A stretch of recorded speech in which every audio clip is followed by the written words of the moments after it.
জামাতে ইসলামী শুরু থেকে এন্টি পিপল একটা পলিটিক্সের ভেতরে ছিল। ৪৬-এর আগে থেকে এন্টি পিপল এবং প্রো পাওয়ার, এই পলিটিক্স থেকে সে বেরোয় না। এটা তার স্কুলিং, এটা তার ফিলোসফি। এবং এই পাওয়ারের জন্য সে মানুষ খুন করার জন্যে হাসিনাকে আজকে আমরা দেখতে পাই যত বড় খুনি, তার চাইতে অনেক বড় খুনি আসলে জামাতে ইসলামী।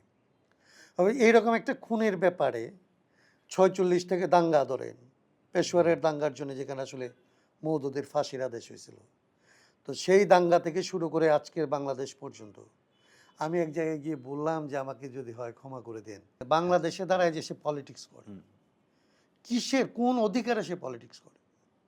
বাংলাদেশের পিপলের তো এটাকে আসলে বাংলাদেশের আপনার দুনিয়ার কোথাও আপনি যুদ্ধ অপরাধ করার পরে আপনি সেই নামে সেই রাজনীতি আবার পুনরায় বাংলাদেশে মানে সেই দেশে আপনি করতে পারবেন?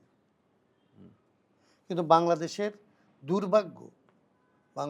দুর্ভাগ্য হচ্ছে এরকম যে আমাদের একটার পর একটা দুর্যোগ আগের দুর্যোগের চাইতে অনেক বড় হয় বলে মানুষ মনে করে এর চাইতে আগেই ভালো ছিল।